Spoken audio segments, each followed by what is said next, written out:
आगामी लोकसभा चुनाव के लिए बिहार के मुख्यमंत्री और जेडीयू के राष्ट्रीय अध्यक्ष नीतीश कुमार ने विपक्ष की सभी पार्टियों को एकजुट करने का प्रयास किया। इसके बाद विपक्ष की सभी पार्टियों ने एक गठबंधन बनाया। विपक्षी गठबंधन की अब तक 4 मीटिंग हो भी चुकी है, लेकिन दावा किया जा रहा है कि नीतीश कुमार नाराज चल रहे हैं। नीतीश कुमार की नाराजगी की वजहें कई हैं। माना जा रहा है कि नीतीश पहले ही संकेत देते रहे हैं कि उनके मन में नाराजगी है। वैसे नीतीश के लिए कहा जाता रहा है कि उनके साथ रहने वाले भी यह नहीं जानते कि नीतीश क्या करने वाले हैं। इंडिया गठबंधन से नीतीश की नाराजगी के कई कारण थे, जिससे कि उन्होंने गठबंधन से दूरी बनाई। नीतीश के लिए ये कहा जाता है कि वो कभी भी किसी से स्थायी दुश्मनी नहीं करते। लालू के साथ जाने के बावजूद भी अक्सर आप नीतीश को भाजपा के नेताओं के कार्यक्रमों में उनके घर जाते देखेंगे। फिर अटल बिहारी वाजपेयी के जन्मदिन और पुण्यतिथि पर उनका दिल्ली आना ये बताता है कि नीतीश के भीतर से एनडीए का साथ या भाजपा का झुकाव अभी खत्म नहीं हुआ है। नीतीश कुमार 2023 में 2 मौकों पर कह चुके हैं कि कभी भी चुनाव हो सकते हैं। आखिरी बार अगस्त 2023 में कहा था कि चुनाव कभी भी हो सकते हैं। उन्होंने कहा था कि चुनाव कभी भी हो सकते हैं, यह जरूरी नहीं कि चुनाव समय पर ही हों। केंद्र वाले पहले भी चुनाव करा सकते हैं। यह बात हम पिछले 7-8 महीनों से कह रहे हैं कि ये लोग पहले भी लोकसभा चुनाव करा सकते हैं। यह बात उन्होंने नालंदा में कही थी। इससे पहले जून 2023 में ग्रामीण विभाग की परियोजनाओं की समीक्षा बैठक के दौरान नीतीश ने कहा था, कौन जाने कब चुनाव हो जाए, इसका कोई ठिकाना नहीं। हम तो शुरू से ही कह रहे हैं और जल्दी कर दीजिए, जितना जल्दी करवा दीजिएगा उतना अच्छा है। कब चुनाव होगा कोई जानता है?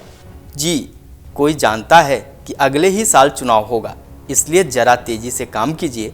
समझ गए ना? उस वक्त उनका ये संदेश विपक्षी गठबंधन के लिए भी था कि जल्दी से संयोजक और सीट पर काम शुरू करिए। पर देखिए, अभी तक गठबंधन का मामला सीट और संयोजक दोनों को लेकर फंसा है। विपक्षी गठबंधन, जिसे इंडी अलायंस भी कहा जा रहा है, उसकी बेंगलुरु में 18 जुलाई 2023 को दूसरी बैठक हुई।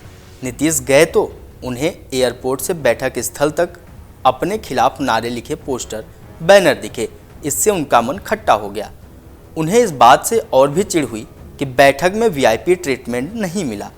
वो सामान्य सदस्य की तरह बैठे रहे। उसी बैठक में उन्हें संयोजक बनाने की चर्चा थी, लेकिन इस पर तो कोई बात ही नहीं हुई। नीतीश चार्टर्ड प्लेन से बेंगलुरु गए थे, लेकिन व्यस्तता बताकर प्रेस कॉन्फ्रेंस में शामिल हुए बगैर पटना लौट आए। तब भी उनकी नाराजगी की खूब चर्चा हुई थी, लेकिन 2 दिन बाद वो मीडिया के सामने आए और सफाई दी कि उन्हें अगले दिन राजगीर महोत्सव में शामिल होना था, इसलिए प्रेस कॉन्फ्रेंस में शामिल नहीं हुए। उनकी नाराजगी की बात बेमानी है। नीतीश का यह कहना निश्चित तौर पर उनके भविष्य के फैसले के संकेत थे, पर विपक्षी नेता चूक गए यह भांपने में कि नीतीश ये नाराजगी में कह रहे हैं। उनके मन की खटास की पराकाष्ठा उस वक्त और बढ़ गई जब उन्हें थके दगे कारतूस तक कहा गया।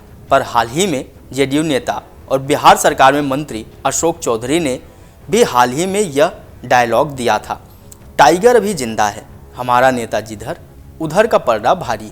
इस वक्त जिस तरह की स्थिति इंडिया गठबंधन की दिखाई देती है, ऐसा लगता है वाकई नीतीश की पहल से जुटे सभी नेता उनके किनारे होने से साथ नहीं हो पा रहे हैं। अगर आप ये वीडियो YouTube पर देख रहे हैं तो हमारे चैनल को सब्सक्राइब करें और बेल आइकन को दबाना ना भूलें। अगर आप Facebook पर ये वीडियो देख रहे हैं तो हमारे पेज को लाइक करें।